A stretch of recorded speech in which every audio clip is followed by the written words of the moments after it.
alunos! Eu sou a Juliana, esse é o curso de Sociologia e a gente vai, nesse vídeo, encerrar a nossa discussão sobre gênero. Então, no vídeo sobre desigualdades de gênero, eu mencionei que, além das mudanças econômicas e do ponto de vista do pensamento que aconteceram entre o século XIX e o século XX, e que tem tudo a ver com a modificação dos papéis das mulheres na sociedade, existem também movimentos organizados que foram muito importantes nessas modificações, né? Então, esse vídeo tem o objetivo de falar para você de forma muito sucinta o que é o movimento feminista e quais foram as fases pelas quais ele passou. Isso por quê? Porque o Enem, em termos de movimentos sociais, tende a cobrar esse tipo de conteúdo. Não que você defenda ou goste, mas que você saiba do que se trata historicamente falando, tá certo? Então, vamos entender primeiro, vamos começar do começo. Quando a gente fala em movimento feminista ou feminismo, nós não estamos falando no contrário de machismo. Tem gente que acha que feminismo significa que que as mulheres que se denominam feministas, elas desejam se sobrepor aos homens, se submeter aos homens, e se tornar mais poderosas do que os homens e dominar os homens.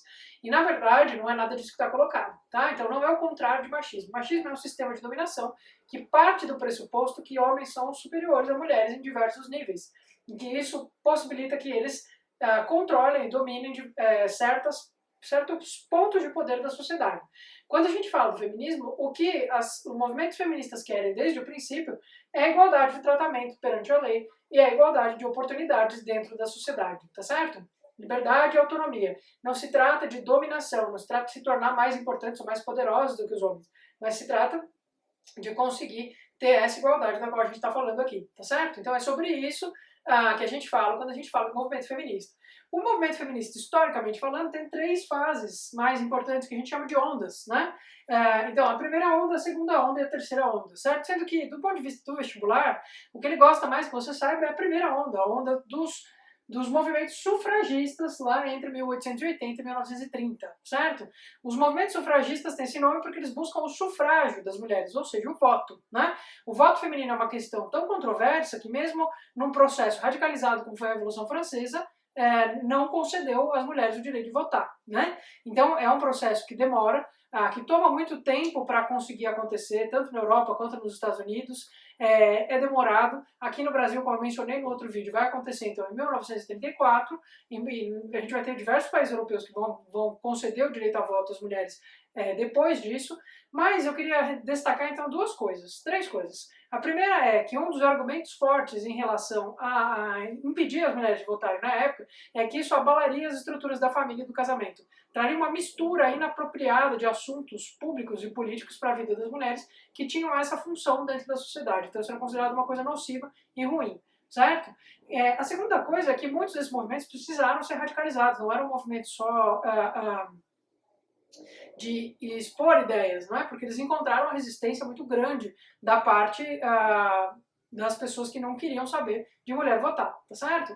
E, no terceiro lugar, que eles, em geral, também estavam vinculados a outros níveis de igualdade jurídica que não só o direito a voto. Então, por exemplo, o direito de fazer contratos comerciais, o direito de poder ter propriedades, o direito de poder dispor da própria herança, enfim, dependendo do lugar em que a gente está, essas outras questões jurídicas também entram na reivindicação das sufragistas, tá certo? Majoritariamente mulheres que estão dentro desse movimento, não é? Então, é um movimento importante e a gente considera, historicamente, o início do que a gente chama de movimento feminista organizado. Não que não tenham existido mulheres antes que tenham brigado por igualdade, não é? Mas, enquanto movimento político consistente, organizado, que impactou de fato a legislação, a gente considera que começa aqui com as sufragistas, certo? Bom, nunca deixa de existir, mas a gente vai ter um momento que a gente chama de segunda onda, que vai começar ali pelos anos 50 e vai ter o seu auge nas décadas de 1960 e 70, que é a tal da segunda onda do feminismo. Segunda onda do feminismo que tem uma das suas frases mais famosas como o pessoal é político. Isso porque se as sufragistas estavam querendo garantir a participação das mulheres no espaço público, então direito a voto, né, direito a, se eu quiser fazer um contrato comercial, etc.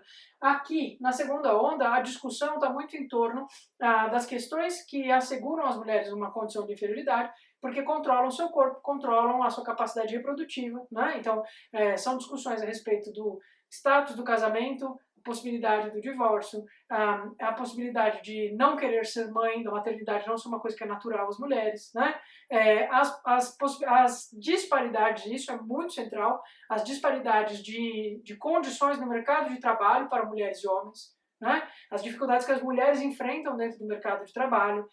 Então, todas essas questões que dizem respeito a corpo, sexualidade e também a essa, digamos, economia da diferença de gênero vão ser profundamente debatidas pela segunda onda. Também são essas as primeiras feministas que questionam a indústria da pornografia e a prostituição, né? Que vão entender que a pornografia e a prostituição são braços, digamos assim, de exploração das mulheres, né?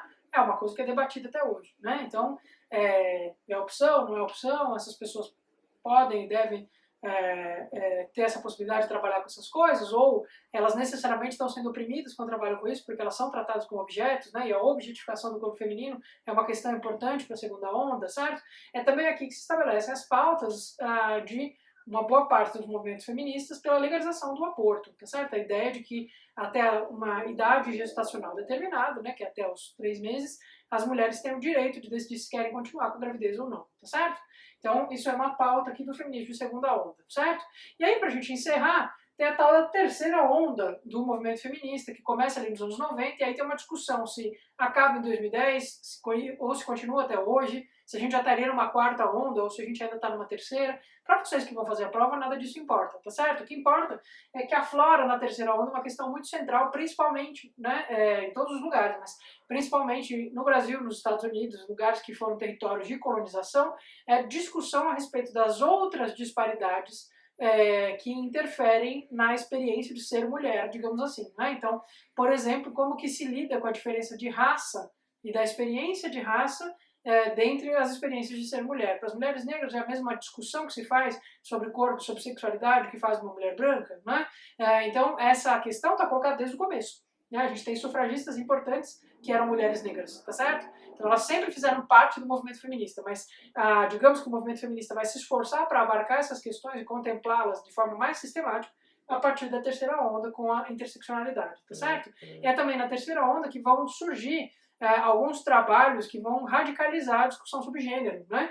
Então a ideia de que o gênero é uma performance, que ele não corresponde a um substrato natural. Então existe um corpo que é diferente do outro corpo do ponto de vista biológico, e aí existem diferenças sociais da interpretação desses corpos, né? A Judith Butler é um autor importante, então vai propor essa ideia do gênero como performance, né? Então a ideia de que não tem exatamente um substrato natural, os corpos naturalmente são mais diversos do que 2 tipos só, e que esse enquadramento é um enquadramento que é muito mais da ordem da performance do que propriamente que tem um vínculo com a natureza, digamos assim, né? Então essa discussão também é uma discussão que caracteriza aqui a terceira onda, bem como as discussões dos movimentos em relação à sexualidade, né? A transgeneridade, etc., faz parte aqui desse momento, tá certo? Então, acho que encerro por aqui. A ideia era só apresentar para vocês um panorama geral do que fazem e querem os movimentos feministas. Eles são muito diversos entre si, muito heterogêneos, adotam os mais variados tipos de táticas que vocês puderem imaginar, englobam pessoas de diferentes crenças, de diferentes estratos sociais, né? Então, via de regra, o que eles têm em comum para a gente chamar todos eles de feministas é que eles entendem, então, que existe um esforço necessário a ser feito para que mulheres tenham igualdade de oportunidade de tratamento nas sociedades. E entendem que isso não está ganho, não está conseguido ainda, então é necessário se organizar politicamente para isso. E aí, a partir daí, como fazer isso, quais são as prioridades, onde que se deve interferir, uma vastidão, uma diversidade enorme, tá certo? Então eu fico por aqui, deixo a lousa com vocês e a gente se vê no próximo vídeo. Até mais!